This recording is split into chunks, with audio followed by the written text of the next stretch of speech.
Mesdames, Messieurs, bonsoir et bienvenue à cette nouvelle édition de notre émission directe, une émission que nous vous proposons les lundis, mardis, mercredis, jeudis ainsi que le dimanche. Comme d'habitude, nous avons une première partie consacrée à quelques informations éparses et une seconde à des entretiens avec des invités. Nous commençons tout de suite notre première partie en cette chaude journée d'août. Eh bien, une explosion a eu lieu la nuit dernière aux environs du bâtiment de la Sécurité nationale à Choubra al-Khema, dans la banlieue nord du Caire, laissant légèrement au moins 29 personnes, dont des policiers. Les détails dans ce compte-rendu de Salih Hamed.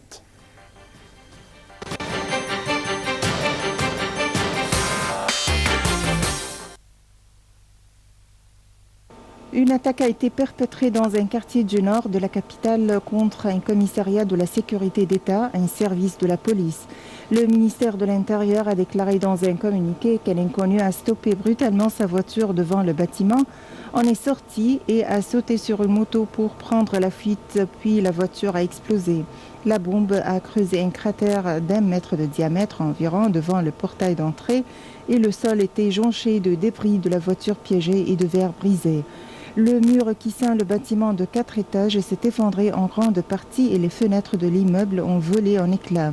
Le gouverneur et le directeur de la sécurité de Qaliobeya et des experts en explosifs se sont rendus sur le lieu de l'explosion. Les axes routiers reliant les gouvernorats du Caire, de Gizeh et de Qaliobeya ont été fermés en vue de rechercher les auteurs de cette explosion. Des points de contrôle stables et amovibles ont aussi été installés sur les routes principales et secondaires à Qaliobeya. La majorité des blessés ont quitté l'hôpital après avoir reçu les soins nécessaires.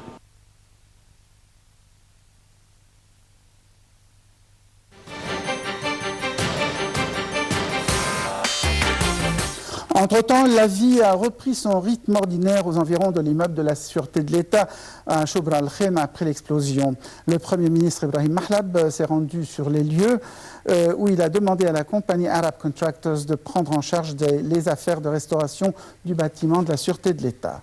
Dans ce contexte, le grand imam de l'Azhar a dénoncé l'attentat perpétré contre le bâtiment, assurant que ces actes ne faisaient que raffermir la solidarité des Égyptiens et l'obstination des hommes assurant cette sécurité. D'autre part, le moufti de la République a condamné le vil attentat, affirmant que ces actes étaient dénués de tout foi, fondement religieux ou patriotisme. Le moufti a appelé les Égyptiens à se ranger contre le terrorisme qui répand le vice sur la terre et terrifie des hommes pacifiques.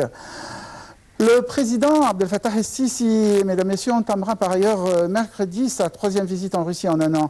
La présidence égyptienne a annoncé que Sisi se rendra à Moscou du 25 au 27 août, ajoutant que cette visite reflète la volonté des deux pays à renforcer leurs relations stratégiques. Et Sisi s'est déjà rendu en Russie en août 2014, puis le 8 mai, tandis que Poutine a effectivement effectué une visite en Égypte en février dernier, sa première visite d'État en 10 ans.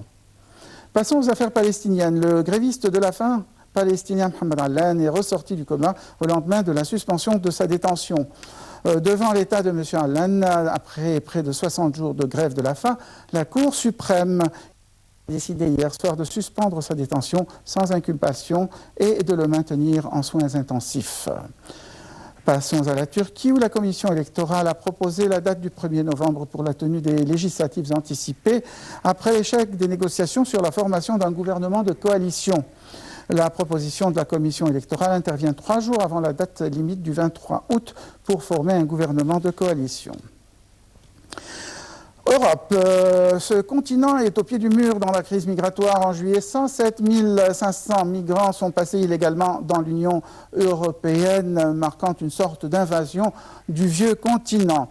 Face à l'afflux des demandeurs d'asile, le rythme des rencontres s'accélère entre l'Allemagne, la France et la Grande-Bretagne. Paris et Londres ont d'ailleurs affiché leur détermination commune à lutter contre les réseaux de passeurs qui aident les migrants et réfugiés à traverser la Manche. Et ils auraient peut-être, selon certains, et en tout cas selon l'opposition française, mieux fait de limiter les avantages accordés aux sans-papiers dans les pays de l'Europe, avantages sociaux ou culturels, écoles, etc. Et cela, évidemment, réduirait d'autant plus l'intérêt du vieux continent pour les candidats aux migrations clandestines. Retour en Égypte où, dans un contexte de modernisation du discours religieux prôné par l'État, le ministre des Waqf, Mokhtar Goma'a, a accusé le front des ulémas de l'Azhar d'incitation au terrorisme. Par ailleurs, mouftis et autres dignitaires religieux venus d'Asie, d'Afrique et du Proche-Orient se sont réunis ces 2 derniers jours au Caire pour étudier les moyens de faire face à cette vague de fatwas émanant d'extrémistes de tous bords. Un commentaire de Salih Hamed.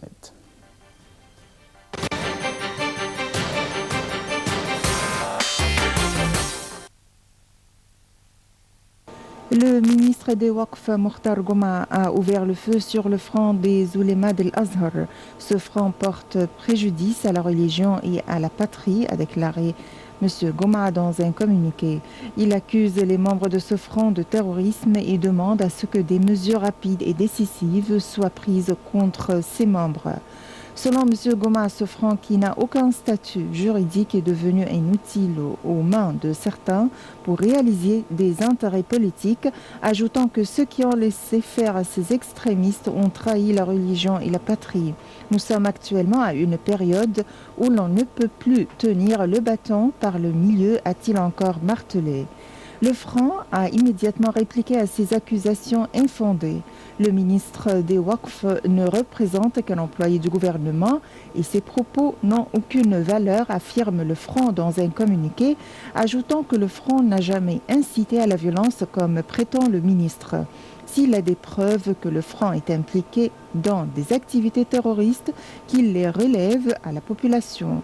Le Front comprend des oulémas et des cheikhs qui défendent et préservent l'honneur de l'Azhar et son message droit.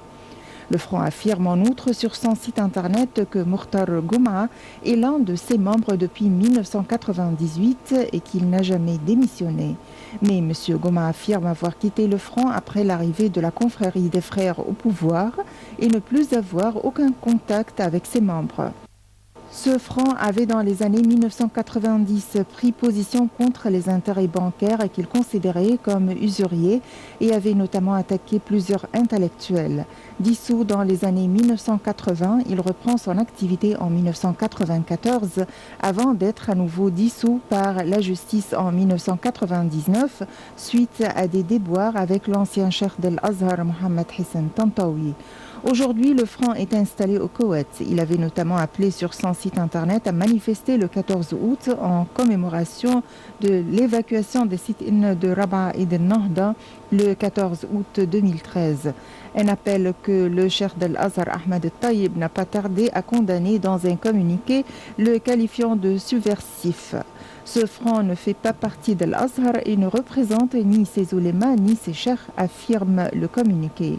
Le cheikh d'Al-Azhar a également appelé le peuple à ne pas se laisser tromper par ces appels qui cachent des intérêts personnels. Les problèmes entre le ministre des Waqf et le cheikh d'Al-Azhar avaient surgi au grand jour l'année dernière lorsque le ministre a attaqué le cheikh d'Al-Azhar Ahmed Taïb, l'accusant de nommer au sein de son institution des frères musulmans. Et Taïb avait alors répliqué, niant les accusations du ministre et affirmant que l'Azhar n'a pas besoin de conseil de quiconque pour nommer ses oulémas. Fait significatif, Cheikh d'Al-Azhar n'a pas assisté à une récente conférence organisée par le ministère des Waqf sur la modernisation du discours religieux.